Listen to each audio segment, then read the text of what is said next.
Hey everybody, welcome back to the Boston-Raleigh channel. We're doing the Napoleon series, but we're sort of taking like a semi-week off break here. We're doing Nelson's Battles in 3D, Cape St. Vincent by Epic History. Epic History's been pretty epic. I've loved it a lot. I know you guys have loved it a lot. It's been by far the backbone of this channel and the most popular thing that we've ever done. But yeah, we're doing a 3D battle that works in place of interlocking the series together coherently, linearly. Napoleon, he had very big victories at many different places in northern Italy, and after that campaign, after that conquest, he went to Austria. He put pressure on the Austrians. He ended up winning the war essentially against I guess it's the War of the First Coalition, if I'm not mistaken. I don't actually remember because the timeline on that, like, there's a lot of the War of the Coalition. So I think Napoleon, if I'm correct, that was the War of the First Coalition, maybe. I don't know. Austria was at war with France. This is why I am not well versed on Napoleonic era history in the way that I am like a little bit more articulate and detail oriented with American history, but we'll go for it. Let's watch Nelson's Battle in 3D, Cape St. Vincent. Let's go. An Epic History Drakenfell collaboration. Good for you. In 1792, the French Revolution sparked a European conflict that would last a generation. A struggle for mastery of Europe and the world. A contest fought on land and sea. Like this is, I guess, an animated but pseudo-realistic animated fight. This might be really cool. This is a little bit different from the other ones where it's mainly the history aspect of it, but this is a little bit more visually stimulating. I'm already liking what I'm seeing. In this war of shifting alliances, the most enduring rivalry was between France and Britain. Right. Britain could not challenge France on land, but at sea, it was a different matter. Britain's Royal Navy was as dominant on the waves as Napoleon was to prove on land. And in an age when Britain had many skilled naval commanders, one stood out above the rest. Is it Admiral Nelson? Horatio Nelson. Yup. Bold, inspiring, and brilliant. For the British, he'd become a national hero. So Horatio Nelson is to sea warfare almost in a way that Napoleon is to land warfare. Nelson's a big deal. This is what I'll say about Horatio Nelson. What I know to be the case, and he's a lot less famous than Napoleon is, probably just because sea battles at this point were not the majority of warfare. But he made major impacts on the course of world history through those sea battles in a way that other commanders, maybe not as famous as Napoleon, but like Napoleon, have done. And I think Nelson's like the guy for sea warfare. When you think of someone historically, Nelson, I'm trying to think of a good contrast. Maybe with recent history, you could say like a Ulysses S. Grant. But in a way, he's not... Grant is not as enigmatic as this guy in a lot of ways, so I don't know. These are the stories of his greatest battles.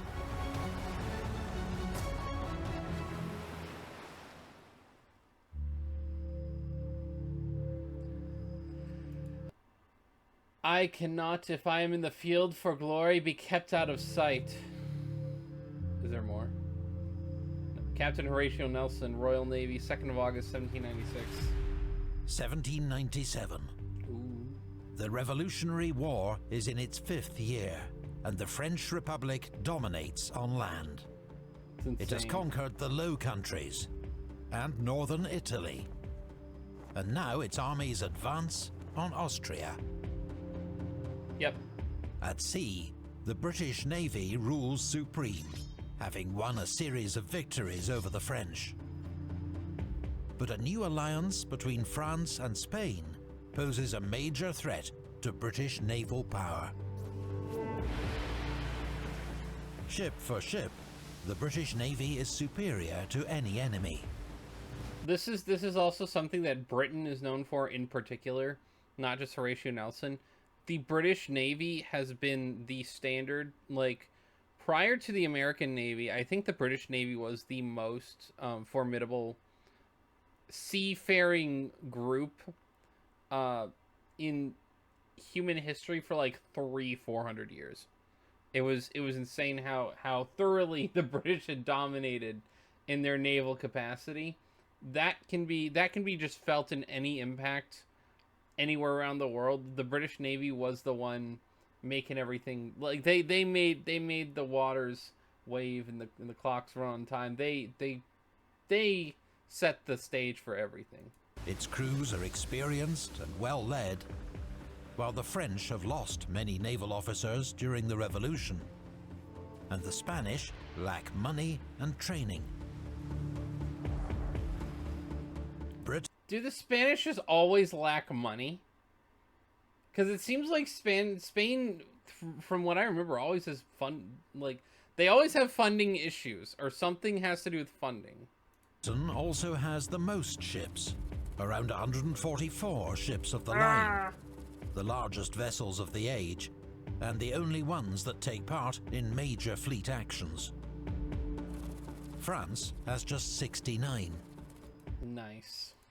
But the new alliance with Spain adds 84 Spanish ships to that number. I think I know why Spain doesn't have any money. I know they said Columbus, they gave Columbus some money. I remember that. It's Queen Isabel of Spain, right? She gave Columbus some money.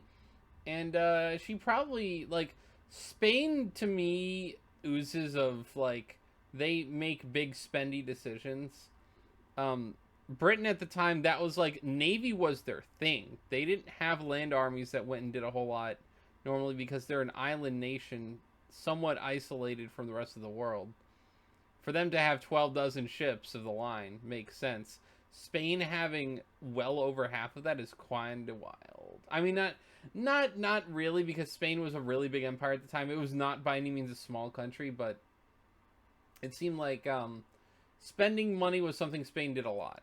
So, if these allies can join forces at sea, they will outnumber the British and could force a naval victory that will change the course of the war. So, really, realistically at that point, I feel like those kinds of comparisons are essentially a 1-to-1. Obviously, it's different because situationally you might have more ships in one position or another. There might be strategic points that you need more ships to take. But 1-to-1 seems like 153 to 144 is not a disparity. So that's just even keel with the Brits, you know. No pun intended. Britain's largest naval force is the Channel Fleet. 16 ships of the line guarding the homeland.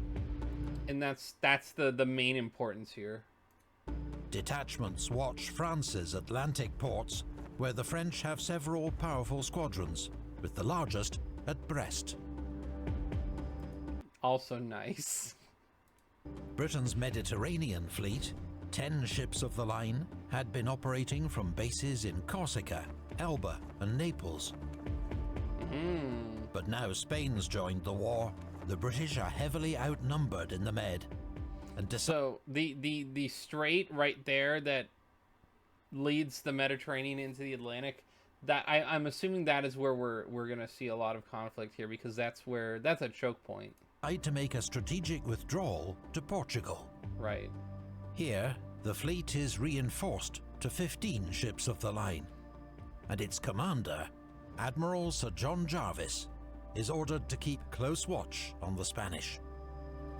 It's kind of wild. In February 1797, 5 Spanish merchant ships sailed from Malaga on Spain's south coast, bound for Cadiz.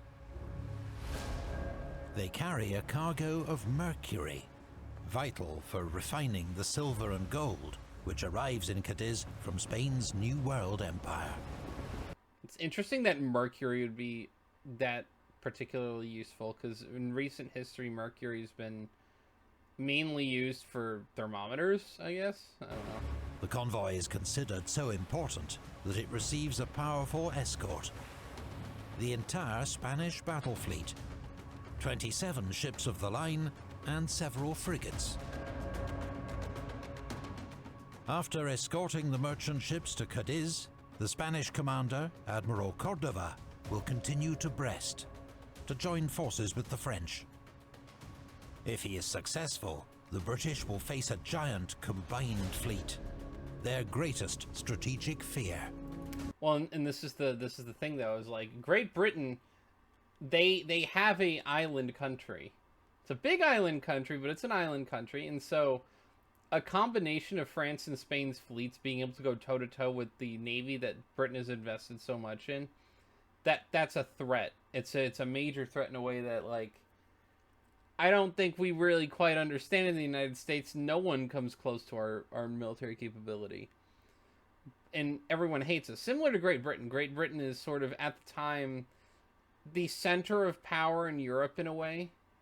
Not in influence. I'd say the Papal States might actually be outsized influence given the Catholicism in the rest of Europe. But Great Britain, man, that's just that's a country that doesn't need that kind of issue. Is what I'll say. With the help of a strong Levanter wind, the Spanish pass swiftly through the Straits of Gibraltar. But the wind blows them too far out into the Atlantic. As they struggle back towards Cadiz, a thick fog descends on the sea. Uh-oh. Big setup. Meanwhile, British frigate HMS Minerva is returning from a diplomatic mission to Italy. Aboard, an emerging star of the Royal Navy, Commodore Horatio Nelson. He plans to rejoin Admiral Jarvis's fleet off Cape St. Vincent. HMS Minerva first survives a dramatic chase off Gibraltar. Then, on the dark, foggy night of the 11th of February, she suddenly finds herself in the midst of the main Spanish fleet. That's a bit terrifying. Imagine just waltzing into the middle of all of your opponent's forces. That's got to be terrifying for anybody. The British are so close, they can hear Spanish voices in the fog. Bruh. Minerve remains undetected and is able to slip away. 2 days later, Nelson reaches the British fleet. His report confirms others that Jarvis has received, that the enemy are near, though he still does not know their strength. Jarvis orders his fleet to prepare for battle and set sail to intercept. Yeah! A victory to England is very essential at this moment. Admiral Sir John Jervis, Royal Navy, 14th of February, Valentine's Day, 1797. Admiral Sir John Jarvis, commander of the Mediterranean Fleet, was from a prosperous middle-class background, but ran away to join the Navy aged 13. Now aged 62, he has 40 years' experience at sea, much of it fighting the French and Spanish. Well, that's kind of wild, though. Like, run away to join the Navy at 13? Freaking sea cadets can go eat your heart out, man. This guy's a real trooper. Enlisted in the Royal Navy, 1749, and then had several battles relevant. Promoted Admiral and knighted and then promoted. Knighted is a big deal. That's a very big deal because he's a sir, obviously, but Commander-in-Chief of the Leeward Islands. That's a resume right there. That's a hell of a resume. He's faced battle many times. Oh, there's more. But this will be the first time he's led a major fleet into action. Oh, okay. He's fortunate to have several outstanding captains under him, including Collingwood, Troubridge, Saumarez, and Nelson. Aside from Admiral Nelson, none of those names mean anything to me. Of whom will have their own illustrious careers. Jarvis's flagship is HMS Victory. an aging but powerful 100-gun ship of the line. Holy crap. The commander of the Spanish fleet is Admiral José de Córdoba y Ramos, a Spanish aristocrat, 65 years old. He'd also gone to sea at 13, and also has a record of long service, including several scientific voyages to the New World. He's only just been appointed commander of the Spanish fleet, on the basis of seniority rather than merit, and well, that's unrecommended for Napoleonic warfare, seniority over merit. But also, can I just say that that's very impressive to have that kind of a like. Again, maybe I'm just not that familiar with like the ball keeps rolling for the people that keep doing these kinds of things, but that's a lot of stuff for a very long time, like 50+ years of service. It's insane. Has no fewer than 6 other admirals serving under him. That's wild. That's very wild. Cordova's flagship is the mighty Santísima Trinidad. Carrying 130 guns, she's the most heavily armed warship in the world. So this is not a minor skirmish here. This is going to be an elite class war. Santísima Trinidad leads a powerful fleet of 27 Spanish ships of the line. Holy although crap. 3 of these will miss the battle. I see. 7 are classed as first-rate ships of the line, meaning they carry 100 guns or more. Big. Jarvis has just 15 ships of the line, and only 2 of them are first-rates. On paper, the Spanish advantage in firepower is massive, but the number of guns isn't everything. The speed and efficiency with which they're handled can be decisive. You don't always just win because you have heavier firepower or just more men or more ships, but that does help a lot. Moreover, Cordova's crews are not at full strength, and many of his sailors are inexperienced. Both fleets are accompanied by several frigates and other small ships, which did not usually fight in fleet actions, but were used for scouting and messages. Interesting. Valentine's Day, 1797, 25 miles off the Cape of St. Vincent, Portugal. At dawn, the British are sailing south in 2 columns. They hear Spanish signal guns in the fog and know the enemy is close. But while the British fleet sails with purpose, expecting to engage the enemy, the Spanish have become dispersed in their efforts to reach Cadiz. They are now in 2 groups. A smaller group of 5 ships to the east, led by Admiral Moreno, and the main group to the west, commanded by Admiral Cordova, both heading east-southeast. On their current courses, the British ships are set to pass between them. See, it's funny because directionally speaking, the British are at an advantage because if you're trying to intercept and go through your opponents, usually the idea is kind of cut in perpendicular and start firing on the ships, I think. And then you would probably take the different positions and maneuvers to, like, turn the ship around, try to face them a little bit more parallel, and then be able to fire on their sides. But maybe not, I don't know. I would think that the way the British are going to possibly do this is actually advantageous, but I don't know. Again, not a naval guy here. As the fog lifts, the Spanish fleet comes into view, and Jarvis learns for the first time that he is massively outnumbered. Lookouts at the mast tops pass a steady stream of updates down to the deck. 8 Spanish ships sighted. 20 ships sighted. 27 ships sighted. Oh. Finally, Jarvis snaps. Enough, sir. The die is cast, and if there are 50 sail, I will go through them. Dude, badass words right there. The die is cast. 50 sail, I'll go through them. That's pretty insane. Dude, these are old men. These are old men. We don't usually send old men like this into war. Like, we send them to Congress, but we don't send them to war. This guy's in his 70s at least. Holy nuts. The Spanish have also spotted the British. The larger formation turns north, looking to pass the British going in the opposite direction. The smaller Spanish force turns northwest, attempting to close up with the rest of the fleet. The British may be outnumbered, but if Jarvis can get between the two Spanish groups and fight half the enemy at a time, his odds will significantly improve.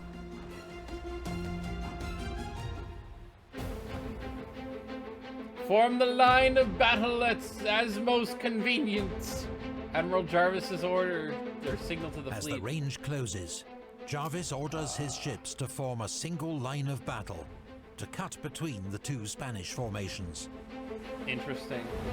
The maneuver is carried out rapidly and efficiently, with HMS Culloden taking the lead. Admiral Cordova, however, is struggling to form his ships into a line of battle following their turn. They continue to sail in a ragged group, with ships blocking each other's line of fire. The battle is joined at 11:30 a.m. as the British vanguard opens fire. Dude, it's noontime. It's hot. I mean, it is February, so it's not actually hot, but noontime is a good time for a battle, especially if you want visibility. At 12:08, Jarvis orders his ships to turn 180 degrees in succession to maintain contact with the main enemy force. That's hard. I mean, you kind of have to loopy do it, like kind of go around in a horseshoe pattern and not a you can't just literally pivot turn around. But damn, that's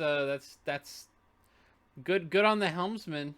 I mean, those are big ships. I feel like there's a hard to turn around, but maybe again, maybe that's just me. But now, the smaller Spanish force is coming up, threatening to break the British line near the point of its turn.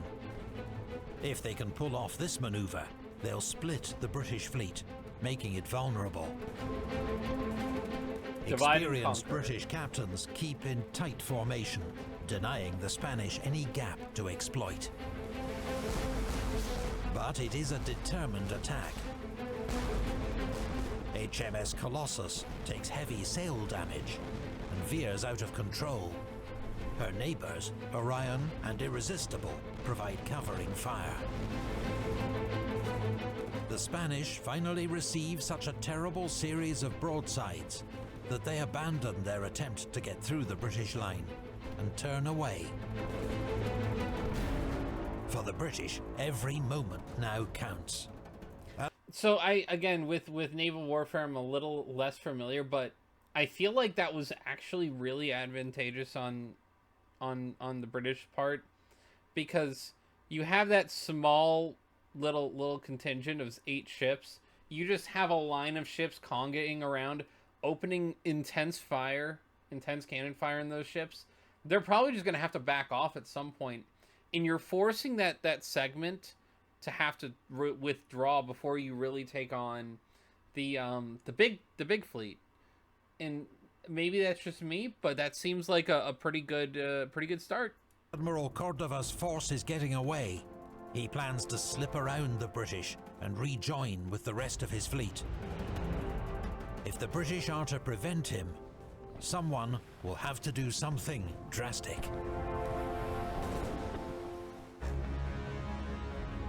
The Spanish admiral's plan was frustrated by the timely opposition of Commodore Nelson. Let's go, Colonial Drinkwater. Eyewitness. Oh, wait. Colonial. I'm doing great. Colonel Drinkwater. What the hell kind of name is that? Colonel Drinkwater. That guy got made fun of at some point. Eyewitness aboard HMS Lively. I mean, it's not that far in the past. This is only about 230 years ago. Colonel Drinkwater. Commodore Nelson commands HMS Captain, a 74-gun ship, towards the rear of the British line. In this age, it was considered crucial to maintain the line of battle for the safe and effective maneuvering of the fleet. But yeah, you have to keep up the conga line, right? Because otherwise you open up a big gap, and then your opponent's ships can really mess you up. I'm guessing, right? Because again, it's different because these things are floating in the water and getting thrown around by the waves and the wind. Nelson sees that in their current formation, the Spanish will soon slip out of reach. Just after 1 p.m, he decides he must do something about it. On his own initiative, disregarding Admiral Jarvis's clear instructions, Nelson gives the order to wear ship and heads alone straight towards the main Spanish formation. That's a ballsy move there. See if it pays off. HMS Captain is about to take on half a dozen Spanish ships single-handed, including Cordova's gigantic flagship, Santissima Trinidad. In these winds, it will take Nelson 45 minutes to close with the enemy. All the while, his ship is under heavy fire from the Spanish. It's neither fast nor accurate, but steadily, much of her rigging and yards are shot away. It looks like Nelson's gambit might fail, but help is on the way. When Jarvis, aboard Victory, sees Nelson break formation, he signals to other ships to turn in support. That's probably very nice, but also at the same time, it's like, well, he decided he was going to go and do that, so now we have to follow suit, right? HMS Excellent, commanded by Captain Collingwood, is quickest to respond. Yeah, it's right there. HMS Culloden is also now close enough to engage the rear Spanish ships. Several of these have now suffered heavy damage. Salvador del Mundo is effectively disabled. San Isidro has been battered. As HMS Excellent moves up the line to support Nelson, she fires broadsides into them at close range. Both Spanish ships haul down their colors, the signal of surrender. HMS Excellent's bold advance causes San Nicolas to take evasive action, and she collides with San Jose. That's bad. That's very bad. Nelson spots his chance. His own ship is crippled, but has just enough way on her to ram San Nicolas and attempt to take her by boarding. Yo, pirate fight! Nelson leads the boarding party himself, climbing aboard San Nicolas through a smashed window in the captain's cabin. After a short, sharp fight and close-range discharge of pistols, the crew of San Nicolas surrender. Yeah. They've suffered more than 200 casualties, about a third of their strength. Nelson's not finished. His men come under musket fire from San Jose, which is alongside San Nicolas. Gathering more men, Nelson launches a second boarding action from the deck of San Nicolas onto the San Jose. What's kind of wild is that these ships are going to start having problems and having to surrender piecemeal or whatever. You're going to see a lot of this in these kinds of era fights because gentlemanly warfare is a thing. The ship is down. We're going to just say we're surrendering. We're taking ourselves out. You can still fight our friends, but we're done.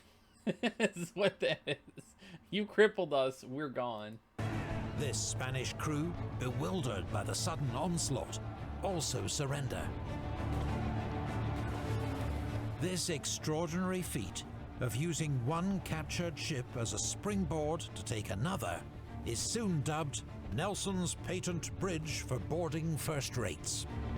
That's so good, though. He's taking out first-rate ship after first-rate ship by connecting ships to each other, getting them all crunched up together. They can't move. They collide into each other, and it's just a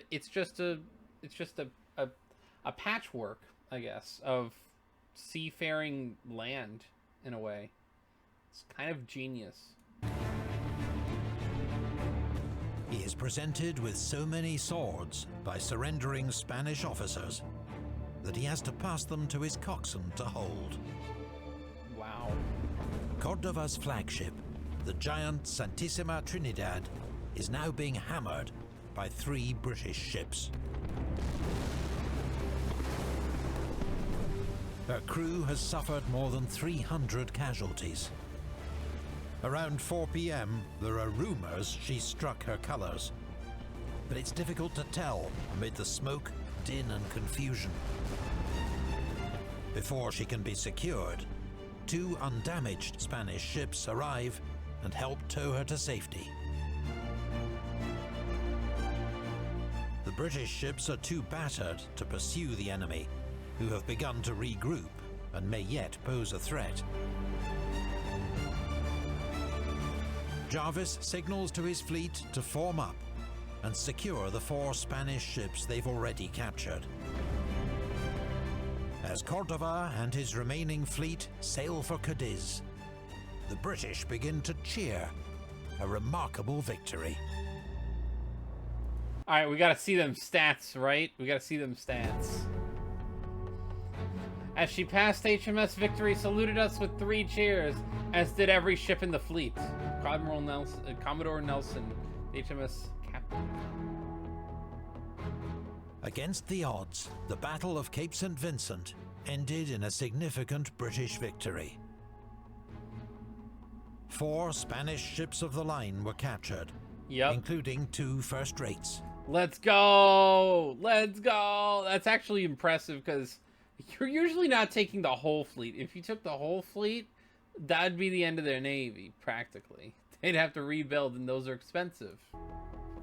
Around 800 Spanish sailors were killed or wounded, and 3,000 taken prisoner. Wow. British losses were just 73 dead, and 227 wounded. What's the ratio on that here? That is more than... That's like 11 to 1 on the killed and wounded. Well, actually, no. Hold on. 800 killed and wounded. Okay, so it's... That's weird that killed and wounded on the British loss side literally adds exactly to 300. So 8 to 3 is a pretty good ratio. 3,000 captured is a big deal. It's a big deal. Took them all out. Nelson's brilliant success meant his disregard for orders was overlooked.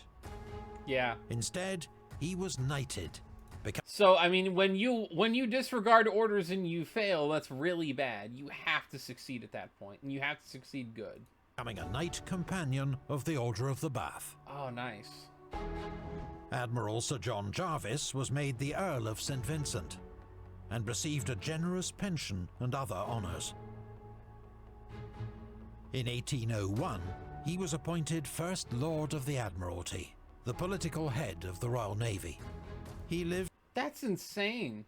I mean, he did preside over this, but he wasn't the big victor in that. It was sort of Nelson's big gambit that really got a lot of things done.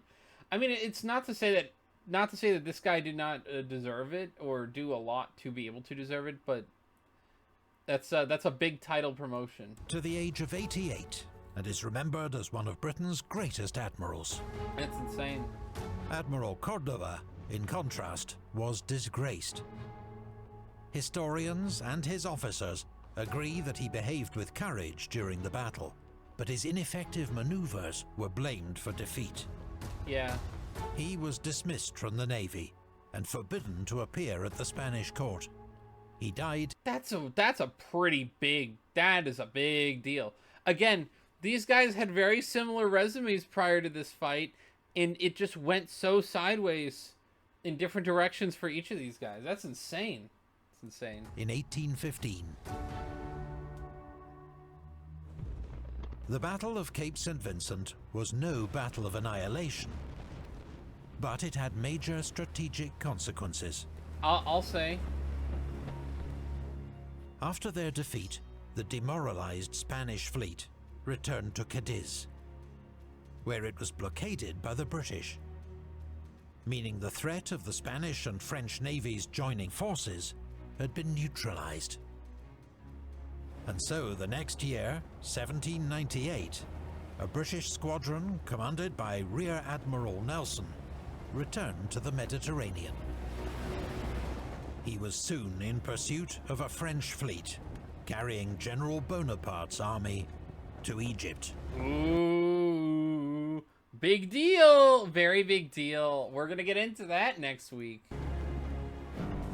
In the age of Nelson, a young Englishman wondering how to make a positive difference in the world had an easy answer. Join the Royal Navy, smash the French. But those were simpler times. That's also just really hard to do. Like, that's the answer's easy, but that's not a simple task. Anyways, the rest of that video is just promotion and stuff like that. Let's talk about this. This was a big battle. Nelson kind of goated for that particular maneuver. That's like his Napoleon moment back in, was it the Siege of Toulon? What was that one battle? It's been weeks. It's been weeks. When Napoleon had that big naval victory. And it's funny, Napoleon's big first, like, splash was inherently a naval victory. It was on land, but it was a cape overlooking the water, and he was able to just bombard ships leaving with guns on land. That was technically kind of like a naval victory. And then we have Admiral Nelson, who took command. People followed. They had to, because he diverted one of the ships, and people had to try to do their best to take advantage of that. But he succeeded, and that was kind of amazing. And that's pretty awesome. I don't know very much about Nelson compared to Napoleon. Obviously, very, very different scale, very different fame level, everything like that. These were probably, like, as we're going to see going forward, as they've hinted at, they are contemporaries, one of them being the Generalissimo of the French, basically, and then the other one being, like, Admiralissimo of the British. But maybe not yet at that point. Like, Napoleon was just a very famous general. Nelson was just a very famous Commodore? Was he a Commodore? Was he an Admiral? I guess he was in charge of the Mediterranean at this point, going forward. So I think that's a big deal. We'll get into that. We'll get into Egypt. It's been nice doing these. It's been a 1 week break. We're doing the 3D battle here. We're getting into Egypt with Napoleon next week. We'll be here. Definitely be sure to check it out. Definitely be sure to like, comment, subscribe, hit the bell for notifications. Let me know what you think about the 3D battle in the comments. I think that it was a pretty interesting video. I think that it actually flows really well with the way that we're covering things, and I'm happy that we did this when we did it. Let me know what else you want to see from Epic History. Let me know what else you want to see from other stuff. See you all again next time. Bye bye.